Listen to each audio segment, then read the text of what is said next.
Troy, you said you enjoy taking trips, so I'm sure you won't mind taking this one back to where you came from.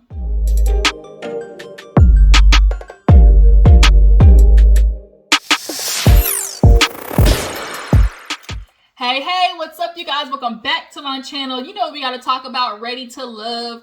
Y'all, this episode, guess who got sent home? I'm not even going to wait to the end. Troy. They sent Troy's old crack-a-lackin' Mac Daddy wannabe having ass home. He thought he was going to play the same old tricks on every single woman, but unfortunately for you, there's this thing, women like to do called group chat. And let me tell you, that's where it really go down. So instead of group chat text message, Tommy had a group chat at the wine lounge. So yeah, it didn't end good for you, buddy. But we're still going to talk about everybody else's dates because it kind of starting to see like there's some vibes, popping up for a couple of these couples. So we're definitely going to get into it. I kind of after I did Married at First Sight, kind of fell off a little bit. I really wanted to do Real Housewives of New Jersey and What the Flocka because it actually was a good episode. With Tammy talking to her and Charlie, like, Tammy, you need therapy. So keep doing what you're doing. But nonetheless, I wanted to do that, but I'm not going to lie, you guys, my mood just kind of got to me. You ever know how sometimes you just feel like emotionally drained, like emotionally and mentally drained? Yeah, that was me the past couple of days, and it just kind of got to me, and I just did not have the wherewithal to come and make a video, but I'm going to try, after we do Ready to Love, I'm going to watch it Yanla and come and talk to you guys about that. So, yeah, let's not waste no time. Let's go ahead and get into it. But I was just saying, I apologize. That's why I was MIA, but you guys, stay coming back, so I appreciate you. It just happens sometimes. Drop down in the comments if you know what I'm talking about, being mentally and emotionally drained. Everybody feels it sometime, right? But Ready to Love, somebody has me mentally and emotionally drained, and we're going to get to him. So yeah, we open up Ready to Love with all the ladies, hitting up Uncle Tommy at the wine lounge. And he tells them that the theme for this week is digging deeper. When you're with somebody, it can't always just be surface level. A real relationship requires you to dig deep into their pain, their hurt, what makes them happy, what makes them sad, how they grew up, all of that, because that turns into the human being that they are as an adult and how they handle relationships. So the first date we had was good old Joel, baby. He had that good old Ep.4 breakfast. Ready for Miss Bernadine.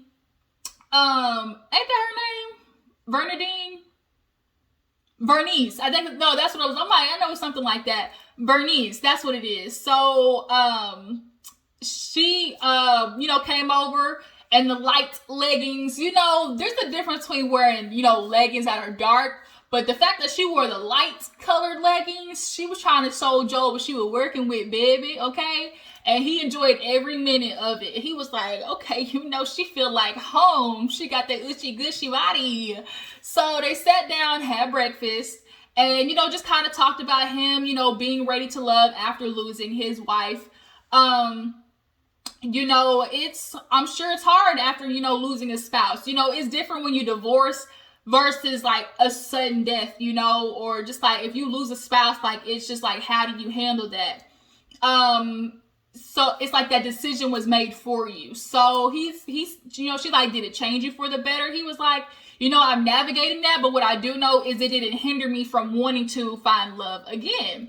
So she's like, so what are you doing these days? He's like, I'm building, like an out deck or something like that. So she's like, oh, you good with your hands. You good with your hands. And when she said it, I was like, ooh, don't go there, girl. Because Joel looked like one of them dudes that come up behind you and just give you like one of these, and when they come up behind you and give you like one of these, it'd be like, wait a minute. So definitely I'm getting that energy. Y'all, low key, like, I would be a fly on the wall when it came to Joel and her. I just feel like some stuff would happen there that I would want to see.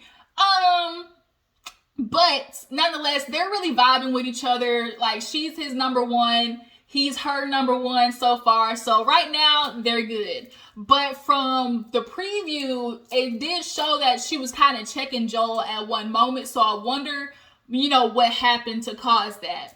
So in the next scene, we have Alexis. And Alexis came in You know how she said Alexis fly. You know, Troy was here for it. He said, oh, you know, us men, we're visual. So when she came in, she was looking nice and everything. And Alexis was not with the shits. She wasn't. She came in, she was like, gave him the side hug. And then he gave her that quintessential kiss that he'd be talking about. And she, you know, just kind of like, she pulled her head across, but he's like, you know, that's what Troy does. So he was already trying to schmooze her with the, oh, you look beautiful. I'm so glad you came. You know, we had a good connection last time. She got right to it. She said, yeah, that's nice and everything, but let me tell you something. You talking about you taking me on a trip for my birthday, but you telling every other girl the same thing. So, explain that, Troy. And so he was like, oh, really? Like, I mean, that's just not me. And she was like, yeah, it seems that you kind of do the same thing, you know, telling all the women that you want to go on trips with them, or, you know, giving them, like, you love kissing all of us. And he was like, a kiss? Like, and she's like, just like when I walked in here today, like, you kissed me. He was like, I didn't kiss you today. And it's like, nigga, that fast you forgot? You forgot that you gave this woman a kiss on the head already? So that means the stuff that he's doing, he's been doing it so long that it's his subconscious just kicks in to try to give like this little game, you know, play that he's giving. Like, oh, I'm going to tell her we're going on a trip and I'm going to kiss her on the cheek. Like, he's naturally doing that. His body's naturally doing that because he's done it for so long. And that's, as he said, his move, you know? So the fact that you didn't remember that you did that, and then I didn't like how in the confessional, on one moment he was like, oh, you know, I'm listening, you know, but then on the other hand, you want to be like, well, they seem like they thoroughly enjoyed it. What? My nigga, what? Like, when men do that, well, it seemed like she was enjoying it. Like, sometimes women just like, they don't know how to address it, so it's easier just to like let it happen, and it's not by any fault of her own, but that just because a woman succumbs to what you do doesn't mean that she enjoyed it, okay? Because Troy, what you're doing really ain't all that. I'm gonna just let you know, and I really don't believe that your passport is as stamped as you're trying to claim it is. So she told him, like, if you gonna be here, like, don't do that. And you call me your number one, but who's really your number one? And then it cut off. I was like, damn, I want to know. And it cut off to Amber and Chris. Y'all, this could be a match made in heaven here. Amber and Chris might be there at the end. I really enjoy them. She went over and they did like boxing and stuff, and you know, they went in the ring and she's like, this is me fighting for your love, and they was boxing and everything, and you can definitely tell there's just like something between the two. And so they sat down and talked, and you know, they started, you know, getting into like, he's like, I want to know about you, like how you grew up, like, you know, brothers and sisters, siblings. And she explained that she just recently met a sister. She was adopted. And she finally met a biological sister. Well, come to find out, he experienced kind of something similar.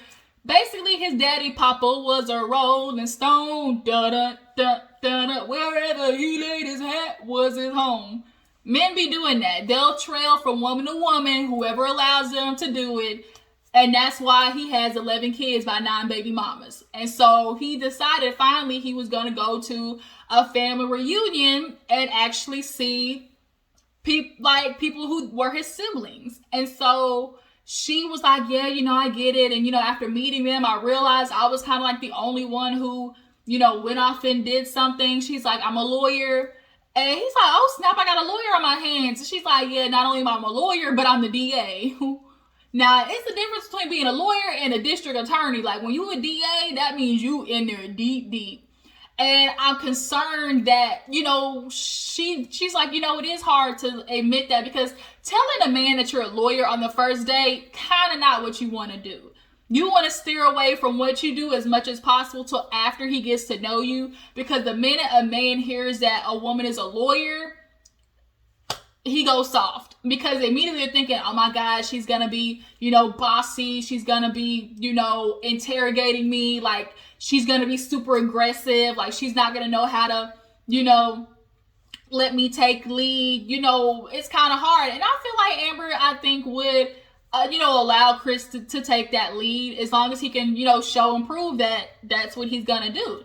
And, she's like, it's kind of hard to find somebody who, like, gets my schedule. And with him being who he is, doing red carpets and just always on the move, being a radio host, I'm worried, as much as I enjoy the both of them, I am worried that their schedules are just not going to allow them to see each other as much as they, really, really want to. But I really like Amber and Chris. Like, number one, Amber and Chris. Second, Vernice and Joel. And then third would have to be Liz and David. And we'll get to Liz and David. So, Alexis and this damn... Alexis, I'm going to need you to take that fly off of I'm going to need you to take that fly off of there because, ma'am, you walked in like your shorts came through the food processor. Like, she tried to do this whole denim situation, and denim on denim, if it's done right, can be killer. But the boots were too big. The shorts fringe was too long. Like, girl, who are you talking to when you look in the mirror and you be like, ooh, bitch, that's fly. Like, what? But nonetheless, she's over there with Jason. Liz is with AJ. And Liz was killing it, y'all. She was backing them up on that little cornhole. And I did enjoy the energy between Liz and AJ. But the problem is, when they sat down and talked, she told him how she, was abstaining from sex. And he was like, wait a minute, are you celibate or abstinent? Which one is it? And she is abstinent, or like, not abstinent because that's, from my understanding, abstinent means like never had sex waiting to after marriage. Celibate means like I'm making the decision to not have sex until I find that person I'm ready to, give. Because when you are celibate, sometimes it doesn't necessarily mean waiting till after you're married to have sex. Celibate just means I'm waiting to find that person that I feel like deserves, that type of connection with me.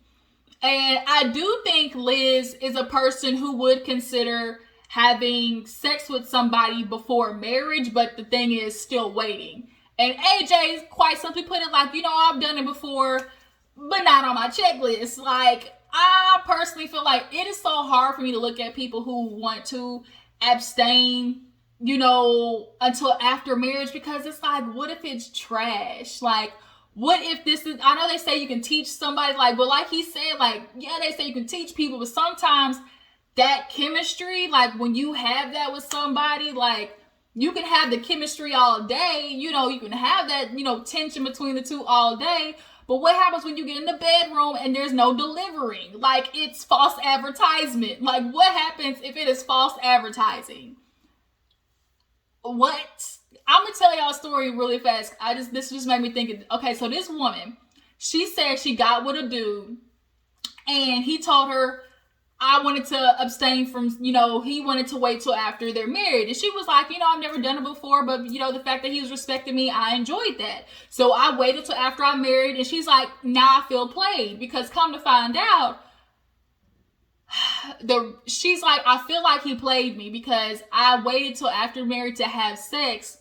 And I think he did it because he was insecure about his Peter Pecker.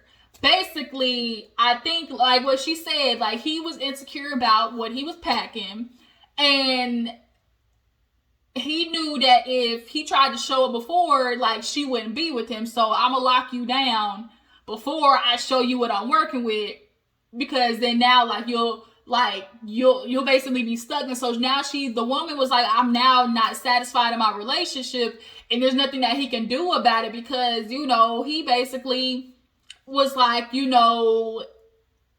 weeny, like, and it's like, damn, like sometimes I would hate to be in that situation where it's like, oh, I think I'm waiting, because you really want to have this special moment, but really you was just trying to hide the fact, because she would say sometimes they would get all hot and bothered, playing, and anytime she tried to go for the pants, he would stop her.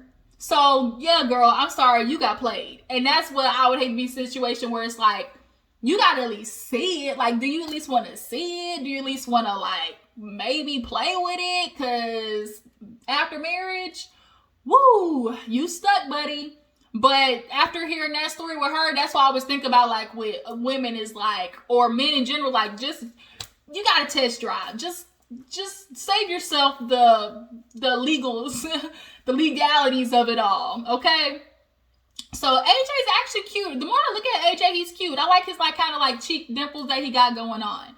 So Jason is over there talking with Alexis, and he's having a hard time trying to transfer or like move from seeing her as a parent, like of his basketball players, to like somebody he could be with. And Alexis, was like, I can tell he's standoffish. He's still like kind of buttoned up. He's sitting real far from me. And you can tell he's kind of having trouble crossing that threshold. And he's like, but I respect women. Y'all go through so much. I definitely, I give my hats off to you. And she was kind of like, yeah, women go through so much, and nothing that men will ever understand. And she kind of brought up like that time of the month. And older men get it, but it's still uncomfortable for them because it's just like that's something that they don't experience. So, Alexis, that outfit was trash though, and those boots were ugly. Like, it was trash. I'm just letting you know. Start asking for advice. Start sending the picture to a friend. And if she's your true friend, she'll tell you the real. Because that outfit, garbage. Don't do it again. So after that, we see Ron and Miss Chrysanthemum. And they go to like a little like Shake Shack that had games and stuff. And I didn't like Ron at first. I'm telling you, I did not like the way he tried to come. I think it was Amber the first time he talked at the mansion about being traditional and like you wouldn't want to stay home. And I think Chrysanthemum, like, she gave off the impression like, I just kind of want like a man to, lead me and tell me, how to like show me things, giving real traditional, like what Ron wants. He's like, the protecting and providing, like I've always done that, but I want to make sure I'm with a woman who like needs me. And I hate when men say, oh, she needs me, like there's a line between like the need and being codependent.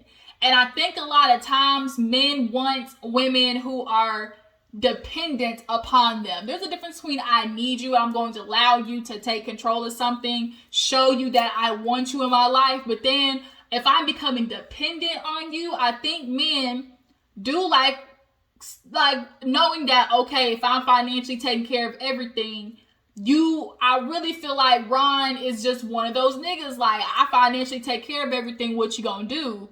And Chrysanthemum is giving off that traditional vibe, but something in me still feels like she's not the Betty Crocker, like staying home, cooking and cleaning type bitch. Like, I'm just also, she likes the best of both worlds. Do I feel like, she'll let her man take the lead, as she said? Yeah, I definitely get that from her, but I also get that, like, she looks like the type of woman who wants to go out and enjoy herself, who wants to be separate from her husband, like, still make her own money, like, that type of stuff. But look, you like it, I love it. Y'all love y'all little traditional land. If I couldn't fuck with it. But you know what? That's what you want to do, boo-boo. You do you, boo-boo. So that was everybody on their date. They meet up with Tommy. And everybody starts talking about, their dates and stuff. Oh, no. We forgot about Liz and David. Now, okay, so Liz goes over. I did not like that pink top. I did not. It looked real constricting. But she goes over to David's, and when she said to AJ about her being, celibate, I immediately thought of David. I'm like, why have they not gone on a date yet? And so to see that they went on a date, it was like, cool. So they sit down and, start talking about, they're super into, the Lord, the religion.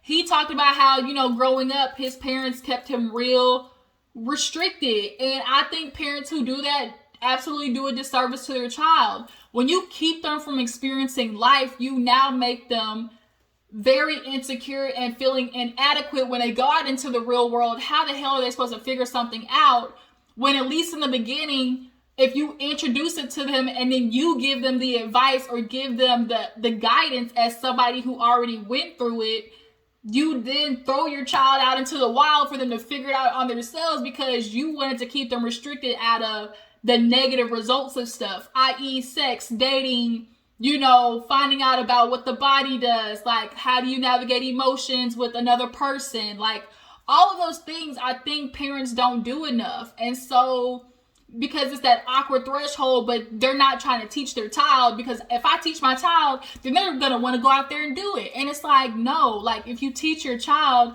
like they'll look at things a lot more responsible.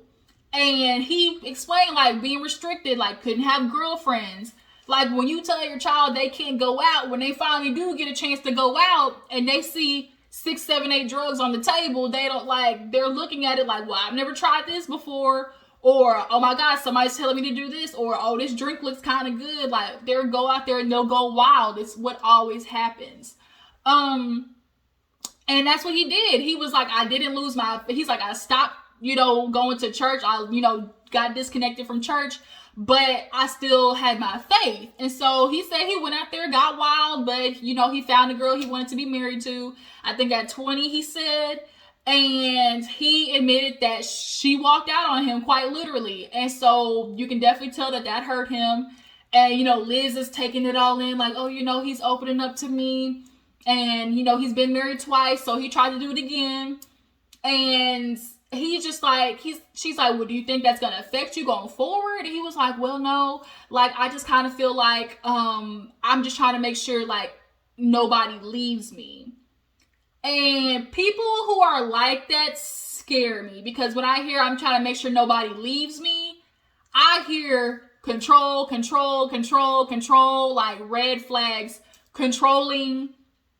When you try to make sure nobody leaves you, that means you're doing everything to keep from something happening, i.e. he went on that date with Stacey and said that, oh, when we're married or if I'm with somebody, I need the passwords to, social media, blah, blah, blah. And Stacey was like, said something very true, which is, I still would like my privacy. And there's a difference between transparency and like, being like, I have transparency and tell you what I'm doing, tell you where I'm going. If you need to see my phone, I have no problem giving it to you. But couples, you are still individuals at the end of the day. You should still be allowed to have privacy. If I write in my journal something, you don't need to see it.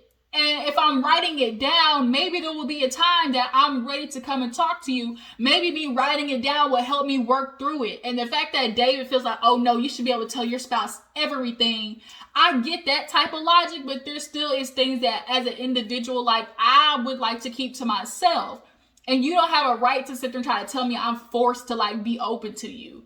But Liz is into it, okay? They both church people, you got it. So they talk with Tommy and they choose, who's the low of the low. And Troy got it from a lot of people and David, because Stacey explained like he want the password, the bank account, everything.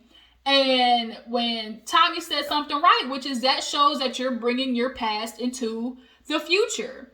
And Liz said she wasn't concerned, but Amber ends up talking to David and Stacey ends up talking to Troy. So Stacey goes to talk to Troy and she was like, all the ladies talked, and he immediately, oh, this again. Yeah, nigga, this again, because you keep doing it. Okay? You telling all the women you going on trips, oh, I only told a couple of women. It don't matter that you told a couple of women. You can't tell one woman, you can't tell 3 women the same thing. If you're trying to pick one to be your special So then she's like, you might want to learn that. And so she was just like, look, you ain't ready to love. And so he claimed that he won't make the same mistake. It killed me when he was like, I'll make a different one. Like he already knows he's going to just remix the bullshit that he was doing. But Amber was talking to David and she was like, look, we talked and it kind of seems like you are, bringing your past into the future.